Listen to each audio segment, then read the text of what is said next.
foi suspenso, né? E esta palavra já estava no nosso coração e a gente às vezes até pensa em trocar, mas eu sou uma pessoa que sempre confio no Senhor e acredito naquilo que a palavra tem poder de realizar. E este é o dia que o Senhor marcou para esta palavra nesta tarde. Evangelho segundo escreveu Lucas, no capítulo de número 14, nós vamos fazer menção do versículo de número 22, que diz assim: E disse o servo: Senhor, feito está como tu ordenastes, e ainda há lugar. Os irmãos, podeis tomar os vossos assentos.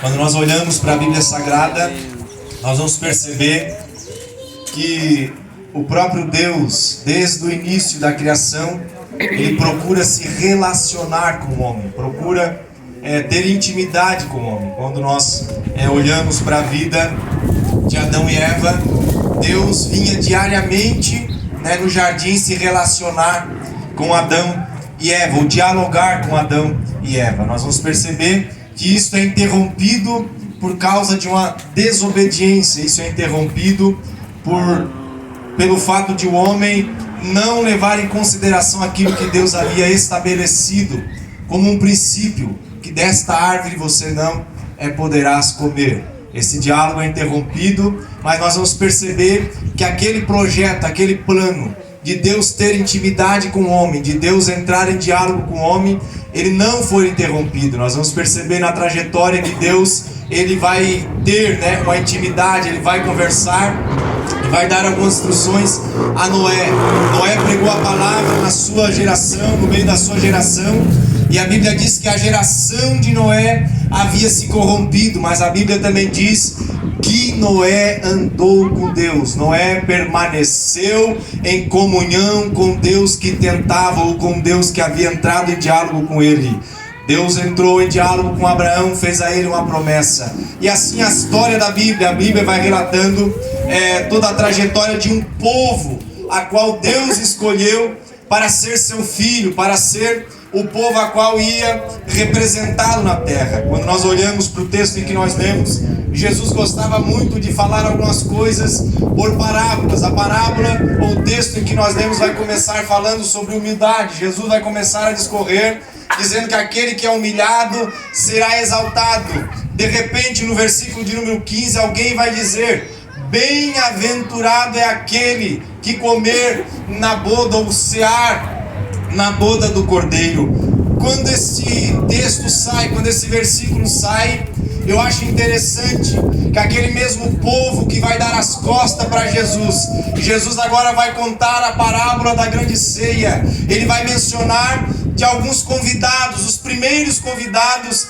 para esta grande ceia. E ele vai dizer que esses convidados, eles foram convidados, mas eles rejeitaram esse convite. Eles rejeitaram participar desta grande ceia. E o que mais me chama a atenção neste texto ora lido é que a graça de Deus, ela vai se estender não só para esses primeiros convidados que rejeitaram este convite, mas a graça de Deus vai se estender agora, ou este convite vai se estender agora para aquele que não tinha nada a oferecer, para aquele que estava desprezado, para aquele que não tinha nenhuma perspectiva de uma vida, vamos dizer, ou de uma esperança no Senhor. Ele agora é alvo deste convite, porque quando eles rejeitam esse convite, o Senhor daquela grande ceia, ele vai dizer: ide pelos valados, ide para as pessoas menos desfavorecidas, ide para os aleijados, para aqueles que ninguém tem, para que não tem valor nenhum para ninguém, para aqueles que a sociedade despreza, para aquele que a sociedade rejeita e os convida para estar nesta grande ceia. Este é o privilégio da graça de Deus. Você não está aqui nesta tarde por acaso. Você que me ouve aqui nesta tarde, você não está ouvindo este evangelho por acaso. É porque a graça de Deus se derramou sobre a humanidade. O evangelista João, no capítulo de número 1 e versículo de número 12, ele vai dizer: e todo aquele que nele crê, ele vai dar o direito de ser chamado filho de Deus. Ou seja, a graça de Deus está derramada, mas é necessário você crer, é necessário você aceitar este convite. Glória a Deus. E esta palavra, este texto se derramou ao meu coração, e eu comecei a meditar muito na palavra do Senhor. No Evangelho, na carta que Paulo escreve aos Romanos, capítulo de número 5, versículo de número 21, o próprio apóstolo Paulo vai dizer que onde abundou o pecado, superabundou também a graça. A graça é um favor não merecido, a graça nós não tínhamos direito, mas quando ele vai até a cruz do Calvário e morre de braços abertos, ele não está levando em consideração se você tinha valor para pagar, se você tinha condições para pagar a tua salvação, mas ele estava levando em consideração o alto sacrifício, ou sacrifício maior, ou sacrifício perfeito de Deus oferecido pela minha vida e pela tua vida. E daí está dizendo: onde abundou o pecado, também pode superabundar a graça. Quando nós olhamos para o mesmo livro ou a mesma carta de Paulo escrevendo aos Romanos, capítulo de número 3 e versículo de número 23, vai dizer que todos pecaram e destituídos estão da glória ou da presença de Deus. Mas esse versículo, ora lido no capítulo de número 14, versículo de número 22, vai dizer que os servos haviam anunciado o convite. Os servos haviam saído pelos valados, haviam saído pela cidade convidando as pessoas para estar na grande ceia, mas ainda havia lugar a ser preenchido. Nesta tarde nós estamos aqui anunciando a palavra de Deus, porque ainda há lugar para você nos braços do Senhor, ainda há lugar para você no coração de Deus. Quando nós olhamos para a palavra de Deus, no capítulo de número 15, citando a parábola do filho pródigo, nós vamos perceber que o filho pródigo, ele requer do seu pai toda a sua herança, todo o seu bem.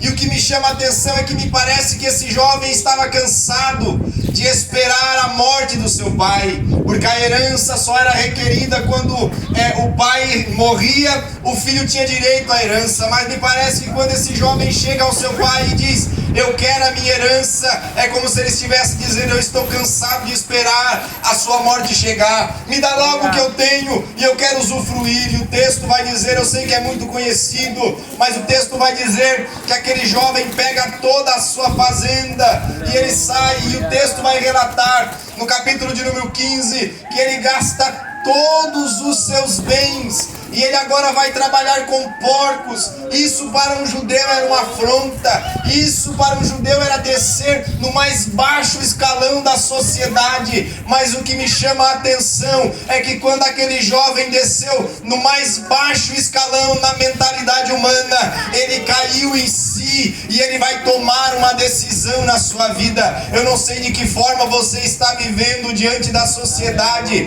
eu não sei de que maneira você está levando a sua vida diante da sociedade, mas nessa tarde, se você fizer um exame de consciência, nesta tarde, se você cair em si e ouvir a palavra de Deus, ainda há uma oportunidade de uma nova chance de vida.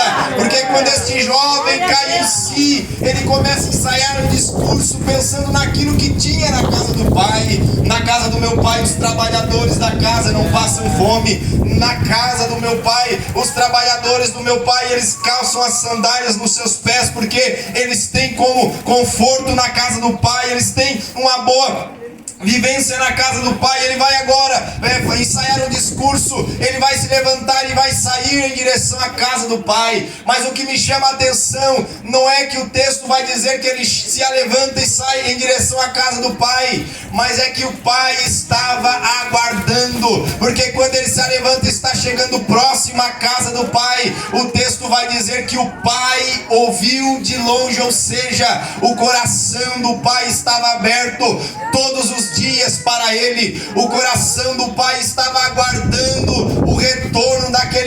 filho que havia abandonado a casa, que havia deixado o convívio da família e saído do lar e saído da casa. O que eu estou querendo dizer com isso? Ainda há lugar no coração do Pai para a sua vida. Ainda há lugar no coração do Pai para você. O coração do Pai ainda está aberto para receber você na sua casa. Quem sabe você está pensando, mas eu estou desprezado, ninguém mais está olhando para mim, ninguém mais estende a sua mão para mim. O coração do Pai nesta tarde ainda está aberto para receber a sua vida. O coração do Pai ainda está aberto, esperando o seu posicionamento.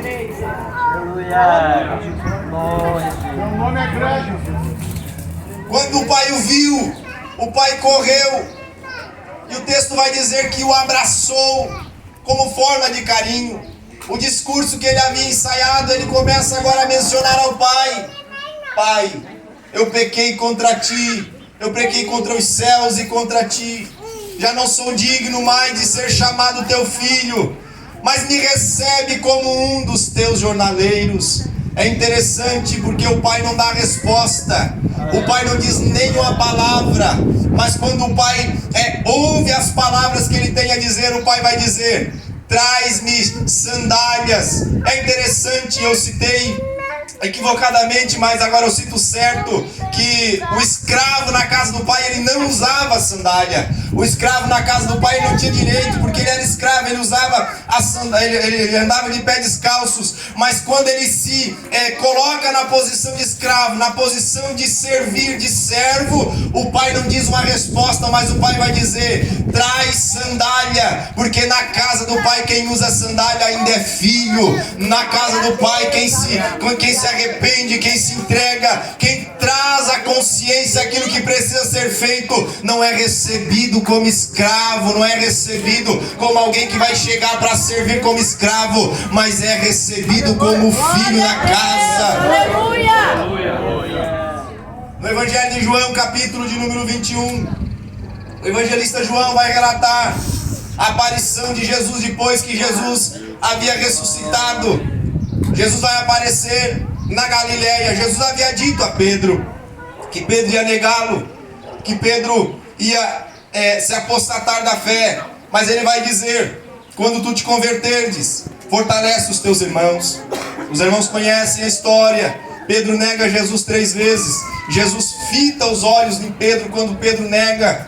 A Bíblia não diz, mas eu posso pensar que quando Pedro vê Jesus olhando para ele, Pedro, na sua consciência, martela a seguinte frase: ele tinha me avisado, mas eu não dei ouvido. Porque o texto vai dizer que Pedro chora amargamente, e ao ponto de abandonar tudo e ir para o mar da Galileia voltar a pescar. Pedro diz: eu vou pescar, os discípulos eu vou também. Capítulo de número 21 vai dizer que quando eles estão pescando, depois de uma pesca frustrada, porque sem Jesus nós não conseguimos alcançar os nossos objetivos, sem Jesus tudo aquilo que nós almejamos nós não conseguimos alcançar. Pedro era perito em pesca, Pedro entendia do negócio, mas ele não tinha mais a presença que dá todo discernimento, ele não tinha mais aquele que dava toda, vamos dizer assim, a diretriz para que as coisas saíssem conforme tinham que sair. Pedro agora está pescando e não pesca nada, ele está numa pescaria frustrada, mas o texto vai relatar que Jesus aparece na praia, e quando Jesus aparece na praia, para ir de encontro a Pedro, para ir de encontro aos discípulos, ele não aparece gritando: bando de desertores, por que que vocês me abandonaram naquela cruz? Por que que vocês me deixaram sozinho? Não, quando ele aparece na beira daquela praia, a primeira palavra que Jesus relata e chama é: filhos, vocês têm de alguma coisa para que nós possamos comer? Você pode até abandonar a fé ou ter abandonado a fé, você pode estar até vivendo uma vida longe da presença do Senhor, mas enquanto a graça estiver derramada sobre esta terra, a palavra que Jesus tem para você é filho, é filha, porque Ele tem cuidado de você. Aí Jesus chama Pedro para um particular e restaura a vida de Pedro. Quando ele chama Pedro, ele vai citar ali 3 palavras, não é aquilo que eu quero entrar aqui, Mas é interessante que ele não chama de desertor, ele chama de filho. Ele quer chamar você ainda de filho, porque o coração dele ainda está aberto para você. Ainda há lugar no coração de Deus para você. Atos dos Apóstolos, capítulo de número 12. O apóstolo Paulo está preso. E quem está preso e vê uma oportunidade de sair, quer sair correndo, quer fugir da prisão. Mas é interessante que quando Pedro está preso e o anjo está dormindo, e o anjo aparece a ele, cutuca ele e diz: Pedro. Ele se levanta e ele já logo quer sair. O anjo toca nele e diz: não, Pedro, calça as sandálias. E eu comecei a meditar, mas por que o texto está relatando isso? Deus tem carinho pela sua vida. Deus quer ter cuidado pela sua vida, e esse cuidado dele é nos mínimos detalhes. Eu entendo que o anjo está relatando a Pedro: Pedro, o caminho é tortuoso, o caminho é cheio de pedra, não sai sem as tuas sandálias, porque tu pode ferir os teus pés. Deus quer cuidar da sua vida, Deus quer te acolher nos seus braços. Pedro calça as sandálias e quer sair correndo. O anjo toca de novo: Pedro, coloca a tua capa, porque pode estar frio lá fora. Deus quer cuidar de você com aconchego. Deus quer trazer você nos seus braços e cuidar da sua vida. A parábola da ovelha perdida, citada também no Evangelho de Lucas, capítulo de número 15. Nós vamos perceber que ao contar as suas ovelhas, aquele pastor, ele percebe que está faltando uma. E quando ele percebe que está faltando uma, o texto vai nos dizer que ele sai em montes e valados à procura da sua ovelha perdida. Mas ele sai em montes e valados à procura da sua ovelha perdida, não apenas para achá-la, não apenas para ver aonde ela estava, mas para poder tomar ela no seu colo, para tomar ela nos seus braços e poder cuidar dela com carinho. É interessante Lamentações 3:21, quando diz lá o texto que as misericórdias do Senhor, elas se renovam a cada manhã. É interessante que lá não diz só a misericórdia, mas se você for olhar lá, é carinho. O carinho de Deus se renova toda manhã pela sua vida. O cuidado de Deus se renova toda manhã pela sua vida, porque ainda há lugar nos braços do Pai para você. Você pode até achar que está desprezado, você pode até estar achando que ninguém mais consegue estender a mão para te ajudar. O Pai está de braços abertos, com as mãos estendidas para te carregar no colo. Bendito é o nome do Senhor. Quando nós olhamos para a palavra de Deus no livro de Êxodo, capítulo de número 29, nós vamos perceber que Moisés vai descer do monte. E quando Moisés está descendo do monte, a Bíblia vai dizer que precisa se cobrir o rosto de Moisés, porque ninguém conseguia olhar para a fisionomia de Moisés. Mas é interessante que o apóstolo Paulo vai escrever em 2 Coríntios, capítulo de número 3, versículo 13, dizendo: nós não somos como Moisés, que quando desceu do monte cobriu o rosto por causa da glória de Deus. Porque quando ele desceu e cobriu o rosto e a glória começou a se esvair, o texto no livro de Êxodo vai dizer que Moisés não retirou o lenço, não retirou o manto, por causa do medo do povo começar a querer rebeliar contra ele, o povo começar a querer se levantar contra ele, e ele continuou usando o véu como um amuleto, ou como uma forma de enganar. E o apóstolo Paulo vai dizer: nós não somos como Moisés, que usou o véu para enganar, mas ele vai dizer algo que é interessante. Ele vai dizer: nós somos movidos pela presença de Deus, nós dependemos da presença de Deus. Moisés, quando viu que a glória estava se esvaindo, ele quis usar de um artifício para enganar. Nossos movimentos, ou alguns movimentos por aí, tem levantado alguns amuletos, tem levantado algumas coisas para que as pessoas possam olhar e dizer: isso aqui é a presença de Deus, isso aqui é Deus se movendo, é Deus fazendo.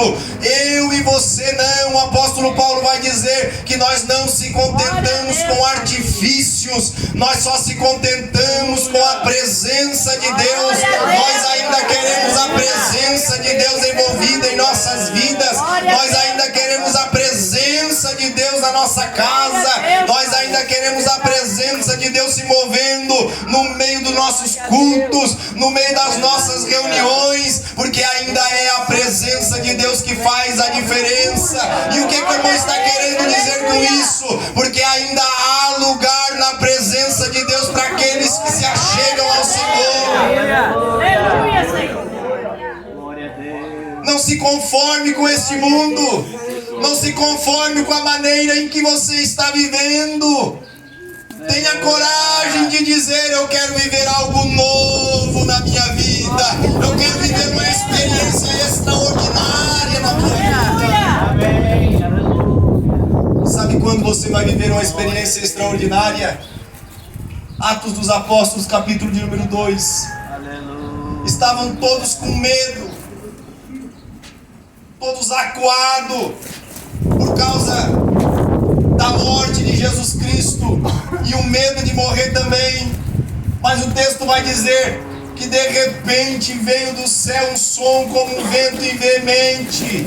Aleluia. Jesus havia dito: ei, ficai em Jerusalém até que do alto sejais revestidos. Sabe o que Jesus está dizendo? A presença vai descer. Quando vocês ficarem em Jerusalém, haverá lugar na presença de Deus. Enquanto vocês ficarem em Jerusalém, a presença de Deus vai se manifestar. E de repente, no meio daquele som como de um vento impetuoso e veemente, o Espírito Santo ele desce.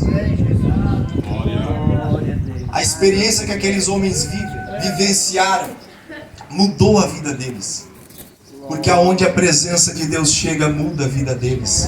Aonde a presença de Deus entra, ela muda a história de um ser humano. Quando eu era pequeno, tinha 6 anos de idade. Glória a Deus, aleluia. 6 para 7 anos de idade. Eu caminhava na rua e ouvia vozes atrás de mim me chamar. Em alguns momentos, nesta fase, eu estava dormindo e parecia que alguém vinha e sentava na minha cama. E eu sentia medo, eu sentia temor. Mas nesta fase, o meu pai orava todos os sábados. O pastor Valmir reunia o grupo de obreiro, reunia os irmãos na casa do meu pai. E ele começava a orar, começava a buscar a presença de Deus.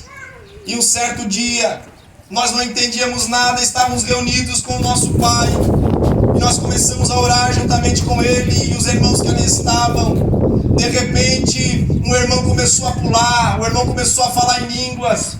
De repente, o outro também começou a falar em línguas. De repente, o outro também começou a falar em línguas, começou a chorar, a expressar alegria no seu rosto. O pai abraçou nós bem pertinho, trouxe nós para perto dele e começou a dizer: começa a dar glória, porque vocês vão receber a presença de Deus na vida de vocês.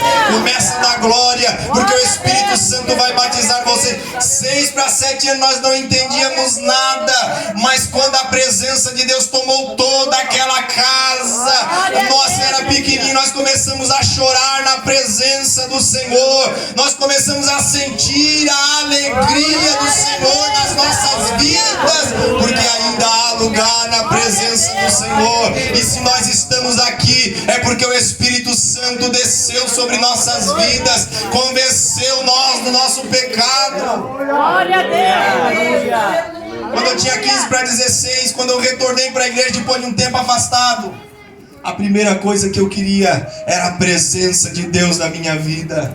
Era o Espírito Santo de Deus movendo a minha vida. Sem o Espírito Santo de Deus você não é nada. Sem o Espírito Santo de Deus a igreja não é nada. Sem o Espírito Santo de Deus nós não somos nada. Nem dá para dizer que a igreja é igreja se o Espírito Santo de Deus não estiver no meio dela. Mas nós aqui podemos dizer que somos igreja do Senhor, membros do seu corpo, porque o Espírito de Deus está sobre nós.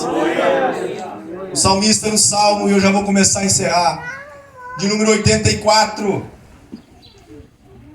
ele vai dizer, no Salmo de número 84, quão amáveis são os teus tabernáculos, ó Senhor dos exércitos. A minha alma anseia pelo Deus vivo. E depois ele vai dizer, o pardal e a andorinha encontrou abrigo para si junto aos teus altares. Sabe o que o salmista está dizendo?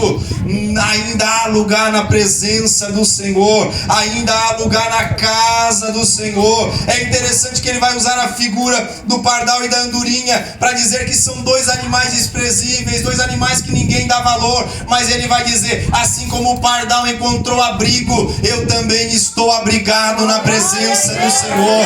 Assim como a andorinha encontrou abrigo para a sua prole, para a sua semente, a minha família também está guardada e está protegida pela mão do Senhor, junto aos teus altares.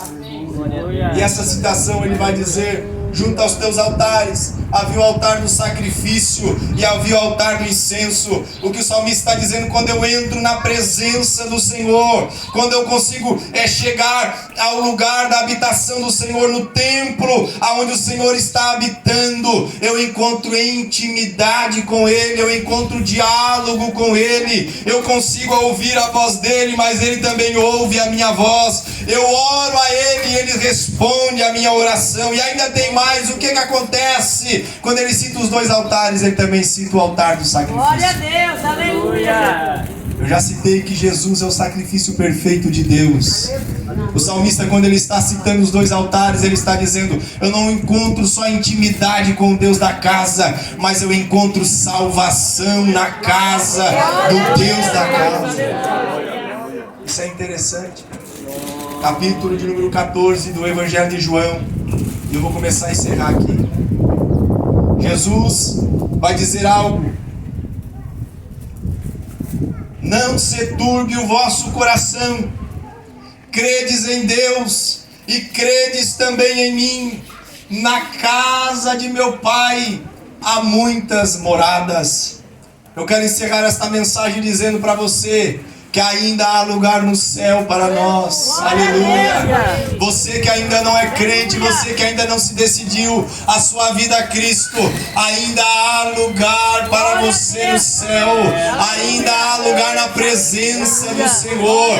Ainda há lugar na casa do Senhor. Porque Ele vai dizer, não se turbe. Quando Ele está dizendo não se turbe, Ele está dizendo assim, ó, não ande inquieto, não ande sem direção, não ande sem rumo. Credes em Deus, crede também em mim. Na casa de meu Pai há muitas moradas, e há muitas moradas aqui, é sem limite, porque vai dizer no livro, no Evangelho de João, capítulo 1 e versículo 12, eu já citei, e todo aquele que nele creu, Ele deu o direito de serem feitos filhos de Deus. Não há limite para a graça de Deus. Não há lugares contados. Há alguém aí que diz que só 144. Eu estou dizendo isso aqui na autoridade de Deus, aqui sem ofender ninguém não. Alguém diz que há um número certo para entrar no céu. Não. A Bíblia diz o seguinte, que todo aquele que o recebeu e que creu nele vai ter o direito de ser feito filho de Deus e estar na glória. Não acredite nesse evangelho, não acredite nesta palavra que coloca limites para alguém. Não, tu não pode porque tu tem isso, tu não pode por causa disso ou por causa daquilo. Aonde abundou o pecado, também vai superabundar a graça. Aonde abundou o pecado, a graça pode entrar e mudar a tua história. A graça pode entrar e mudar a sua vida e mudar a sua família. Mas você precisa crer. Eu fiz, e eu encerro agora, um acompanhamento de uma pessoa com câncer agora em fase final. E a gente começou a acompanhar ele, visitá-lo, orar. Uma pessoa muito devota, muito católica, nada contra. E na consagração retrasada que nós tivemos, eu estava na consagração e Deus falou comigo. Hoje é o dia de tu subir lá no Vilso E eu não costumo, porque nunca tá. Os dias que a gente subirá sempre segunda e quarta. Mas quando eu recebi isso do Senhor, eu disse, Deus tem algo a realizar. E a gente sempre pensa no milagre. Deus vai curar, Deus vai levantar, vai colocar a enfermidade por terra. E eu saí, convidei o presidente Aurélio. Nós pensamos lá no Wilson. Ele ficou me olhando assim, ele estava almoçando ainda. Se tu está dizendo que tem que ir, então vamos. E nós fomos. Entramos dentro de casa, começamos a conversar. Havia 4 pessoas dentro da casa. De repente eu disse assim, vocês me dão licença, eu posso trazer uma palavra? E eu comecei a falar sobre fé. E eu comecei a falar sobre crer. E eu comecei a dizer que tudo isso, sem uma atitude, não vale de nada. Não adianta ter fé, não adianta eu crer, mas não tomar uma atitude. E quando eu comecei a encerrar a minha fala, eu disse, alguém quer aceitar Jesus? A esposa daquele homem começou, tu precisa aceitar Jesus. Tu precisa aceitar. Vai, homem. E vai, começou a empurrar ele assim, vai, homem, aceita Jesus. Ele disse assim, ó, eu quero aceitar Jesus. Quando ele disse isso, a esposa, eu também quero. E a irmã dele disse, eu também quero. Glória a Deus. Quem sabe alguém pode dizer, mas no fim da vida, mas ainda há lugar.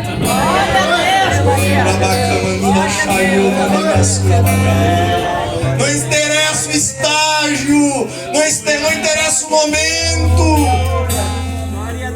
Sempre há uma oportunidade. Aí ele disse, eu quero aceitar a Jesus. Nós oramos por ele, muito feliz, muito contente. Quando eu saí de dentro daquela casa, Deus falou ao meu coração, o maior milagre que eu posso realizar na vida de um homem é a salvação da sua alma.